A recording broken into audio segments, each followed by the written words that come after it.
warahmatullahi wabarakatuh. Pada kesempatan kali ini, izinkan saya membahas mengenai materi marfu'atul asma.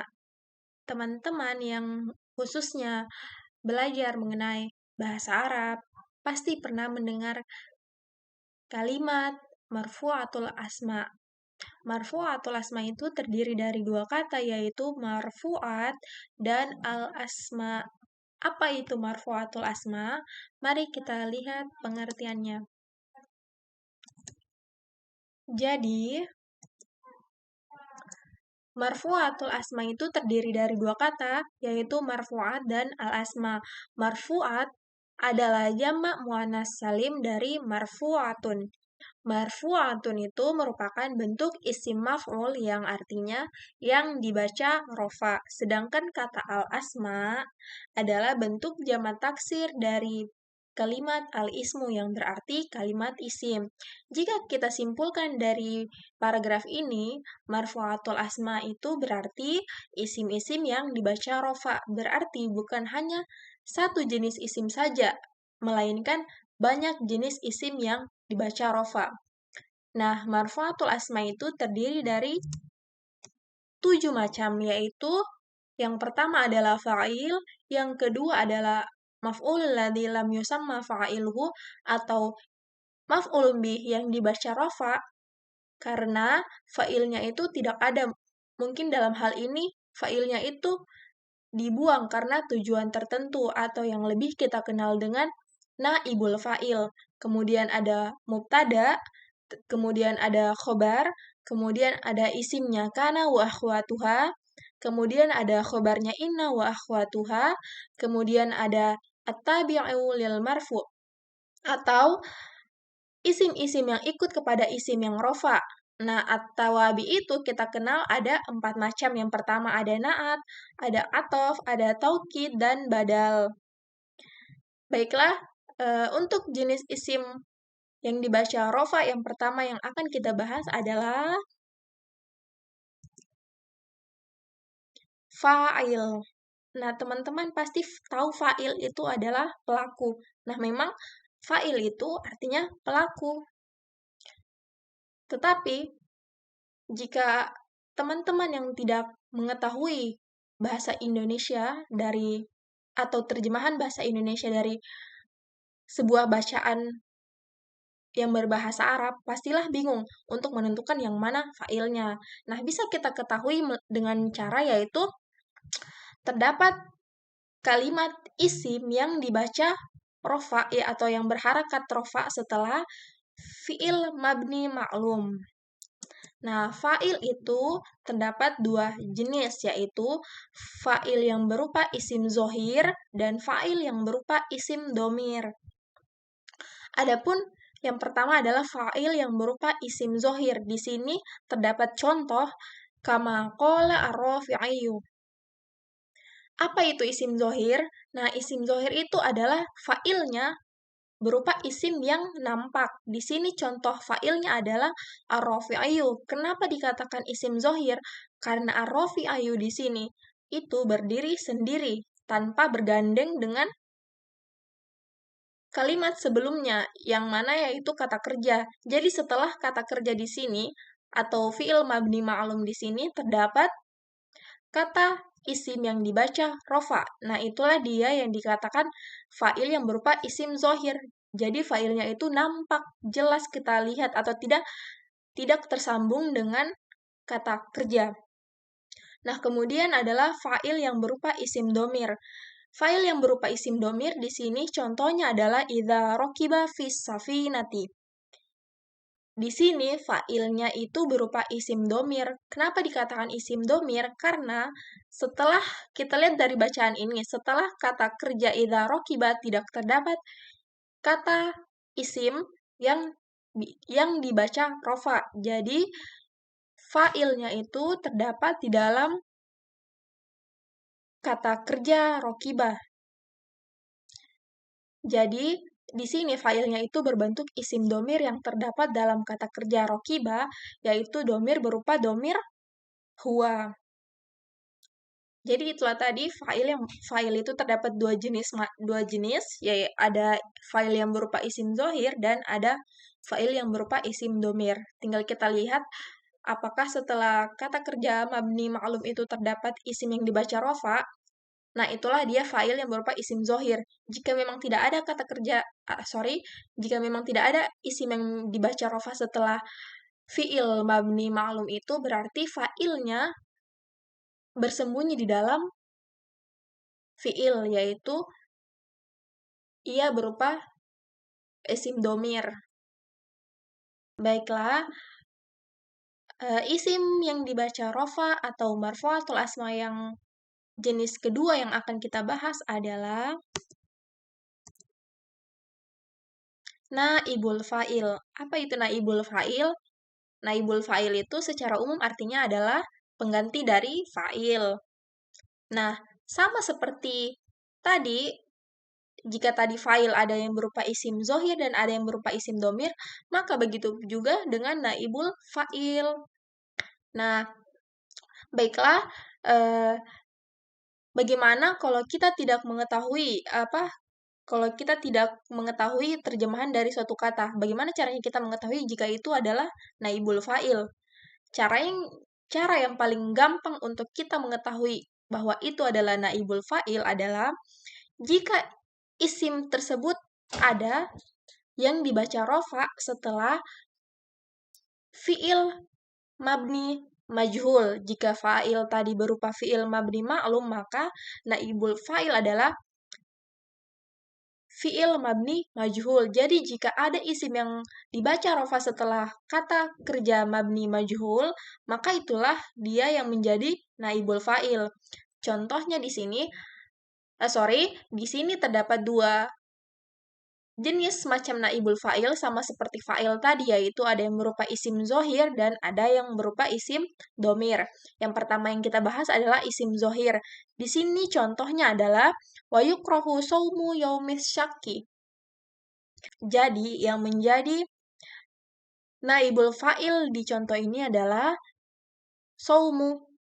Karena kita lihat dari bacaan ini, yang dibaca rofa setelah mabni majhul adalah saumus. Jadi saumu di sini menjadi naibul fa'il yang berbentuk isim zohir. Karena saumu di sini jelas seperti pembahasan di fa'il tadi, dia nampak berdiri sendiri. Kemudian jelas kita langsung ketahui, ini dia yang dimaksud isim yang nampak karena langsung terlihat. Kemudian kita ke contoh yang berupa isim domir. Su'iltu fihi min sodiqin sodiqin. Jadi, naibul fa'il di sini yaitu terdapat pada kata su'iltu, sama seperti pembahasan fa'il tadi yang berupa isim domir, maka naibul fa'ilnya itu sembunyi di dalam fi'il yang berbentuk fi'il mabni majhul. Karena ini membahas naibul fa'il, maka fi'ilnya itu harus berbentuk fi'il mabni majhul. Jadi di sini kita bisa lihat naibul fa'ilnya itu berupa isim yang berbentuk isim domir, yaitu domir ana. Jadi su'iltu itu merupakan fi'il sekaligus terdapat di dalamnya naibul fa'il. Jadi yang kita ingat untuk fi'il dan naibul fa'il ini adalah fi'il dan naibul fa'il itu cocok dari dalam segi muzakkar dan muannasnya. Itu harus kita ingat sekali. Jadi fi'il dan naibul fa'il itu harus kita lihat cocok dari segi muannas dan muzakkar. Seperti itu. Baik dia naibul fa'il maupun fa'il. Jadi selanjutnya kita akan membahas tentang isim-isim yang dibaca rofa yang ketiga, yaitu mubtada. Nah, mubtada ini adalah isim ma'rifah yang dibaca rofa yang terletak di awal pembahasan atau di awal kalimat. Nah, jika teman-teman itu menemukan isim ma'rifah yang dibaca rofa di awal kalimat, baik itu isim ma'rifah yang berupa alif lam, atau berupa nama, atau berupa isim mausul, isim domir, maupun isim isyarah, kemudian dia terletak di awal pembahasan, nah itulah dia yang dikatakan mubtada. Jadi mubtada ini terdapat dua jenis. Yang pertama itu mubtada yang berupa isim ma'rifah, kemudian mubtada yang berupa isim nakiro. Nah, ingat walaupun mubtada ini ciri umumnya berupa isim ma'rifah, tetapi terdapat juga mubtada yang berupa isim nakiro dengan beberapa syarat seperti ini. Nah, sebelum kita bahas syarat-syaratnya itu, kita kembali lagi kepada mubtada yang berupa isim ma'rifah. Di sini terdapat contoh yaitu wasiwaku mustahabun. Wasiwaku ini menjadi mubtada karena dia adalah isim ma'rifah. Isim ma'rifah yang seperti apa? Yaitu isim ma'rifah yang diawali oleh alif lam. Kemudian ini terdapat contoh wa antasumu khairun lakum. Nah, di sini kan bukan berupa isim. Pasti teman-teman bertanya kan ini bukan berupa isim. Nah, memang mubtada ini bisa berupa fiil, tetapi fiil tersebut harus diawali oleh huruf an. Jadi, wa antasumu ini menjadi mubtada karena fiil tersebut terdapat an di awalnya. Oke, kita lanjut kepada mubtada yang berupa isim nakiroh dengan beberapa syaratnya, yaitu yang pertama ada khobarnya berupa zorof. Contohnya ini adalah wa indahu sab'atun. Jadi sab'atun menjadi mubtada muakhor dan wa indahu menjadi khobar muqaddam. Nah, khobarnya ini berupa zorof. Kemudian khobarnya berupa jar majrur. Sama seperti di atas, ini adalah khobar muqaddam yaitu wafi ashrina syatun. Syatun ini menjadi mubtada, kemudian khobarnya ini adalah wafi ashrina. Kemudian mubtada didahului oleh istifham. Hal rojulun fikum. Rojulun ini boleh nakira karena diawali oleh huruf istifham. Jadi rojulun boleh menjadi mubtada yang nakiroh.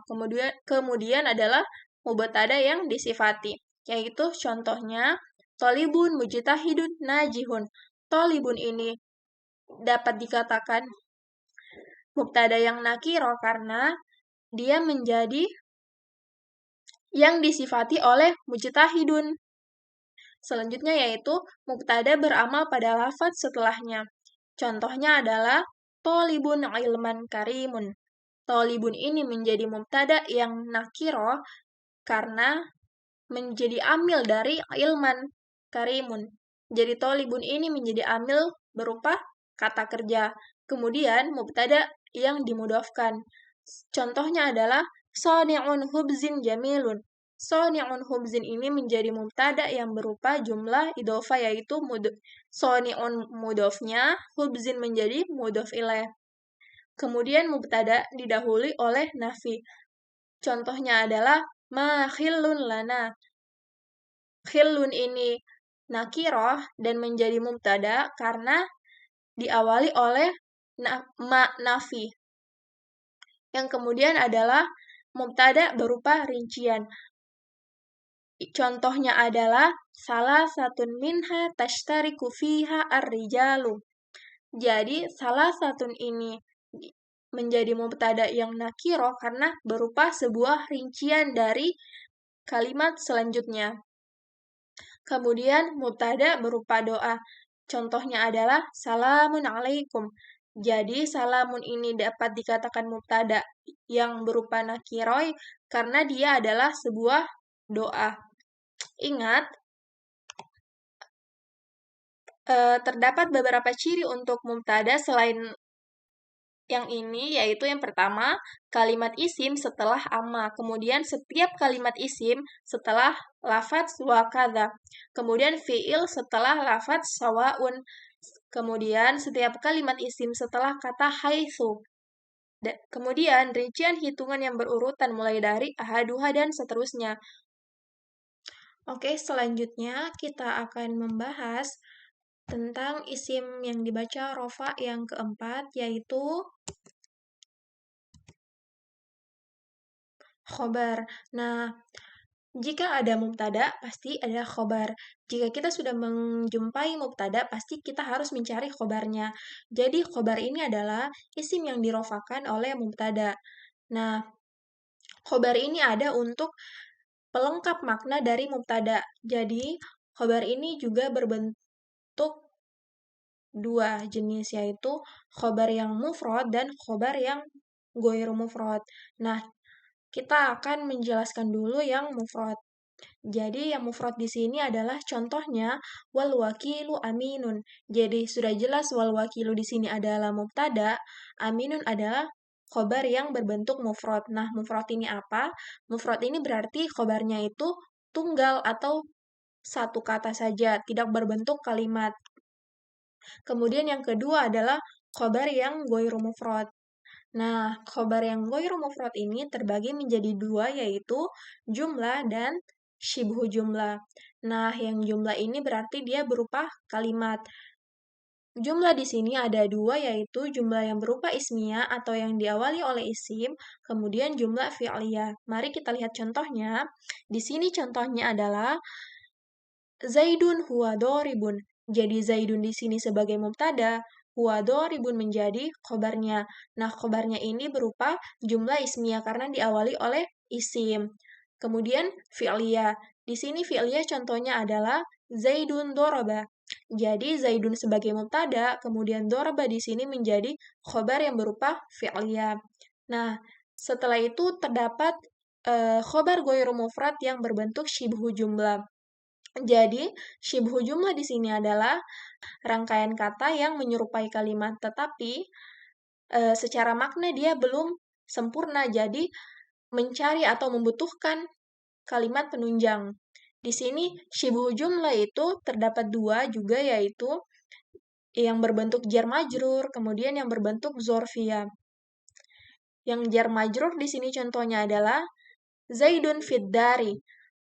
Zaidun menjadi mubtada, kemudian fid dari di sini menjadi khobar yang berbentuk jar majrur.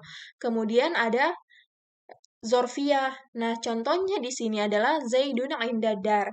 Jadi, Zaidun di sini sebagai mubtada, indadar menjadi khobar yang berbentuk zorfiyah. Nah, kita lihat di sini Zaidun fid dari ini dia jar majrur karena terdapat harfu jar yaitu fi. Kemudian di sini Zaidun indadar menjadi ghair mufrad yang syibhu jumlah yang zorfiyah karena dia terdapat zorof di sini yaitu huruf zorof yaitu indah. Oke, itulah tadi pembahasannya. Kemudian kita lanjut kepada isim yang dibaca rofa yang kelima. Jadi isim yang dibaca rofa yang kelima yaitu isimnya kana wa akhwatuha. Nah, sebelum kita membahas hal tersebut, kita harus ingat dulu amalnya kana yaitu tarfaul isma wa tansibul khobar. Nah, memang di sini yang dirofakan itu hanya isimnya kana karena memang amalnya seperti itu, yaitu tarfaul isma wa tansibul khobar. Nah, di sini kita lihat kelompok-kelompoknya kana yaitu ada kana, bata, soro, laisa, zola, adha, asbaha, amsa, mazala, mabariha, mafata, madama, manfaka. Jadi, keseluruhan dari kelompok-kelompoknya kana ini berlaku yang tadi, aturan tadi itu, yaitu tarfaul isma watan sibul khobar. Nah, bukan hanya keseluruhan dari kelompok-kelompok ini, tetapi tasrifnya juga berlaku aturan tarfaul isma tadi. Misalnya jika tasrifnya kana yaitu kana, kanats. Nah, itu berlaku juga tarfaul isma wa tansibul khobar. Jadi, kita lihat di sini contohnya yaitu ada di sini yang kita pakai adalah kana. Contohnya adalah walau kanal khirifu najisan. Jadi setelah kana pasti ada isimnya kana, maka isimnya kana itulah yang dibaca rofa. Nah, kita lanjut ke contoh selanjutnya yaitu zolla. Di sini zolla yaitu zolla wajuhuhu muswadun. Zolla wajuhuhu muswadan. Jadi, setelah zolla tadi yang merupakan kelompoknya kana, ada isimnya zolla yaitu wajhu. Jadi wajhu di sini dibaca rofa. Kemudian asbaha. Di sini contohnya yaitu wasbahal abdu faqiran. Jadi setelah asbaha ini pasti ada isimnya asbaha, maka isimnya asbaha itu dibaca rofa. Oke, selanjutnya kita lanjut kepada isim yang dibaca rofa yang keenam, yaitu khobarnya inna wa akhwatuha. Nah, ini khobarnya inna ini kebalikan dari kana tadi. Jika kana tadi tarfaul isma wa tansibul khobar, maka inna itu yaitu tansibul isma wa tarfaul khobar. Jadi, khobarnya yang dirofakan. Di sini ada kelompok-kelompoknya inna, yaitu ada inna, anna, ka'anna, laita, la'alla, dan lakinna. Langsung kepada contohnya. Nah, di sini contohnya inna, yaitu inna syamsa wal qamara ayatani. Saya ulang, inna syamsa wal qamara ayatani. Nah, inna ini adalah huruf inna atau kelompoknya inna, syamsa wal qamara adalah isimnya inna. Nah, yang kita ingat isimnya inna yaitu tansibu berarti nasob. Jadi yang dirofakan di sini adalah khobarnya. Nah, di sini khobarnya adalah ayatani. Nah, kenapa ini tidak terlihat seperti rofa yang biasa kita lihat berharokat doma? Karena di sini dia isimnya kana ada dua, yaitu syamsa wal qamar. Nah, maka khobarnya ini dia harus merujuk kepada isimnya kana tadi, yaitu karena di sini dua berarti kita sebut sebagai ismul musanna. Nah, jadi di sini dia menggunakan rofa yang ismul musanna, yaitu rofa dengan alif. Kemudian kita lanjut kepada anna. Di sini contohnya yaitu wa annallaha syadidul adzabi.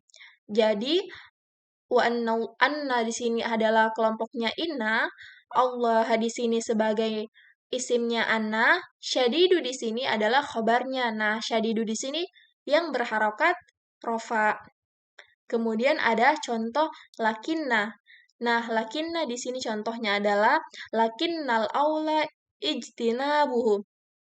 Jadi, aula di sini isimnya lakinna, kemudian ijtinabuhu di sini menjadi khobarnya lakinna. Oke. Jadi, kita sampai kepada pembahasan yang terakhir atau jenis-jenis isim yang dibaca rofa yang terakhir, yaitu tawabi. Nah, tawabi lil marfu ini adalah isim-isim yang ikut kepada isim yang dibaca rofa. Jadi, tawabi di sini, seperti yang kita ketahui, ada 4, yaitu yang pertama adalah na'at, kemudian taukid, kemudian atof, dan badal. Kita ke pembahasan yang pertama, yaitu na'at. Na'at terbagi menjadi 2, yaitu ada na'at hakiki dan ada na'at sababi. Nah, na'at hakiki ini adalah kata sifat yang merofakan domir yang kembali kepada man'ut. Di sini contohnya adalah wahuwal ma'ul mutlak. Jadi mutlak di sini dirofa karena ikut kepada al-ma'u. Dia menjadi sifat dari al-ma'u. Kemudian ada na'at sababi. Na'at sababi adalah kata sifat yang merofakan isim zohir yang sambung kepada domirnya man'ut. Di sini ada contohnya adalah al-ma'ul mutaghayyiru ahadu awsafihi. Jadi al-mutaghayyiru di sini rofa karena ikut kepada al-ma'u. Oke, lanjut kepada taukid. Nah, taukid di sini juga ada 2, yaitu taukid lafzi, kemudian taukid maknawi. Taukid lafzi adalah taukid yang mengulang lafaz yang sama.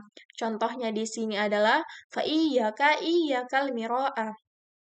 Jadi iyyaka di sini rofa karena ikut kepada fa iyyaka yang sebelumnya. Kemudian ada taukid maknawi, yaitu taukid yang menggunakan lafaz kullu ajma'u ainun nafsun. Di sini contohnya adalah ja'a rojulun nafsuhu. Jadi nafsuhu di sini berharokat jadi nafsuhu di sini rofa karena mengikuti kepada rojulun yang rofa. Kemudian kita lanjut kepada tawabi lagi yang ketiga dan yang keempat, yaitu atof. Nah, yang kita ketahui atof itu adalah huruf yang menghubungkan suatu kata pada kata sebelumnya menggunakan huruf atof. Jadi huruf atof ini ada wa, ada fa, ada au, ada am, kemudian ada summa, kemudian ada hatta, kemudian ada bal, kemudian ada la, kemudian ada lakinna, dan yang terakhir ada imam. Contohnya di sini adalah wa kharaja bil masjidil madarisu warrobitu. Jadi warrobitu di sini rofa karena ikut kepada al-madarisu. Dia menjadi ma'tuf dari al-madarisu menggunakan huruf atof wa. Kemudian atawabi yang terakhir adalah badal. Jadi badal adalah kata yang menjadi pokok pembicaraan sebagai ganti dari kata sebelumnya. Di sini contohnya adalah wa furudul wudu'i sittatun asya'a. An-niyat. Nah, jadi an-niyat di sini rofa karena menjadi pokok pembicaraan dari furudul wudu'i sittatun asya'a.